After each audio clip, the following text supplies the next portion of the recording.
Are you interested in becoming a pharmacist within an association?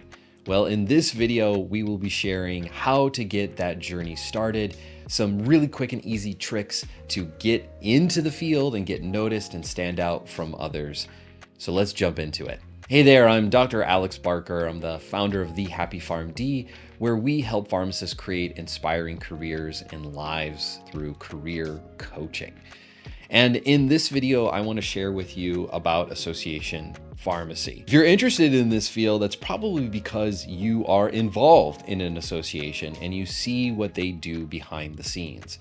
From advocacy to helping innovation to lobbying to helping members with their everyday problems within the profession. An association job can be really rewarding and fulfilling, especially if you are someone who really values relationships and your soft skills. An association pharmacist can be doing a myriad of different things, from interacting with lobbyists, lawmakers, patients, and advocating for the profession, or starting up innovative projects and policies and helping the profession move forward.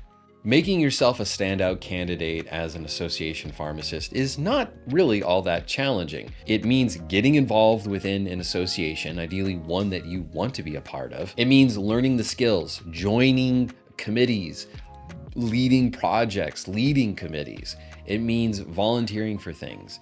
It means publishing things within their newsletter, their association, on their website. Getting that experience is not very hard because it usually starts with volunteering. The skills needed to become an association pharmacist are, like I've already alluded to, very heavily related to relationships and soft skills. The things that involve interpersonal communication, how you communicate versus actually typing something or what you actually say, as akin to hard skills. To thrive in a role like this, it would be wise to have leadership, management, communication skills. And if you don't have those things, there are plenty of free online classes and many books for you to read on the subject. If I may, I think I would recommend The 7 Habits of Highly Effective People by Stephen Covey as a great starting point for your journey down this path. One of the things that we love to help pharmacists do within our coaching program is develop really great career portfolios. This is kind of not just your CV, but imagine it as a magazine. It's a book that explains you and what you're capable of and what you have done. Projects, assessments, metrics, publications. And building your portfolio to become an association pharmacist is no different. There's so many things that you can do now to begin building a career that could be indispensable in this path. This should include things like committee reports, publications that you've done through magazines or the website, include pictures of you going to things like Capitol Day, where you've seen pharmacists probably go to the Capitol and show what pharmacists do. This could include anything and everything. And frankly, I think your career portfolio would be a great thing to bring to interviews and even submit in your application. If you're interested in going down further in this path, I highly recommend talking with one of our career advisors. Just like going into a community pharmacy, it's free to talk with a pharmacist and it's free to talk with one of our advisors.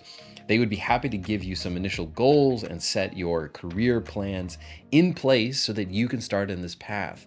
And also learn if coaching would be the thing for you. You could discover for yourself if a coach is the right plan for you, and I believe it is because it's the fast track to helping you become an association pharmacist as quickly as possible. Now let's dive into how to position your rich background and into a position where an association is going to be really interested in making you their next employee. Whatever your background is, there's so much there that you can transition into value for an association. If it is your work within a community pharmacy or hospital, you can use that to say, I'm advocating for patients, I'm educating patients. And with this, I want to reach a higher level. I want to expand beyond my community reach and go for something bigger.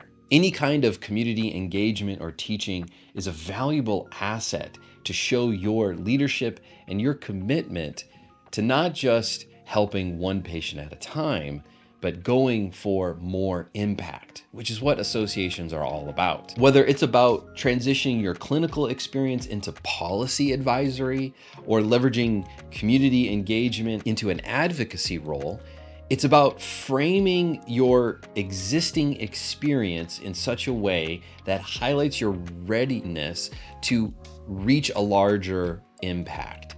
It's about showing what you've done and making it so that this can be as the stepping stone for going for a larger impact, influencing policy, influencing pharmacy and technician members. There's so much that you can do to show them through these workshops, through these projects, through these things. I've seen change happen as a pharmacist. I can use that to go into a bigger field. The association job market is one that is finite, but easily accessed.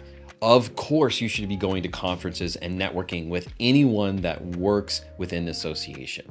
Now, it's important to note that most associations have team members that are on staff. These are people who are paid employees. But then there is also association members who hold roles. That's things like vice president, president of some committee. These roles are not typically paid. And while it's highly valuable to connect with those people, it's also just as valuable to connect with the employees of an association. Subscribe to newsletters, get involved within committees, get involved within just the general association group. Be involved in conversations and know what is happening. You know, it's one thing to say, I want to be an association pharmacist, but it's another to be a part of a group that really believes in their mission. Just like with any industry, there are healthy associations and there are unhealthy ones. As the population gets bigger, so too does our need for healthcare workers, and in turn, the need for policy, advocacy, education, and innovation within associations.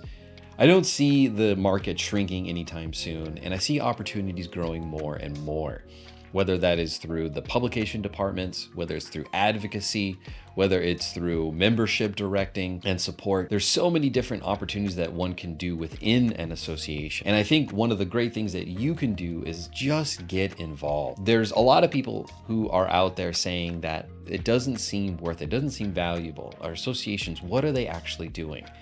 So much is happening behind the scenes. Your associations are fighting for the profession. We need more dedicated people to our profession to make changes actually happen. The way that you can grow in this career is to get more involved, to be a part of policy and advocacy, to get new bills signed. There is so much more that you can do. And through these opportunities as an association pharmacist, you will see new opportunities and things being placed in front of you. One of the most common things that I see people doing is getting into state associations and going into bigger and bigger groups and associations. And it doesn't just have to be pharmacy. I've seen pharmacists transition into different associations that are not even within their field. Yes, the AMA or the American Public Health Association, these groups hire pharmacists within their organization.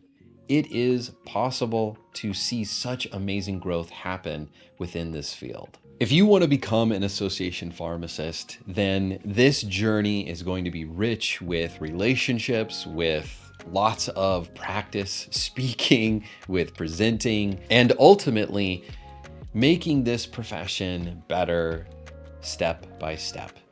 And I hope that you get it. If you want a little bit more help, I'm going to put a link below to some resources that we have to help you along this journey.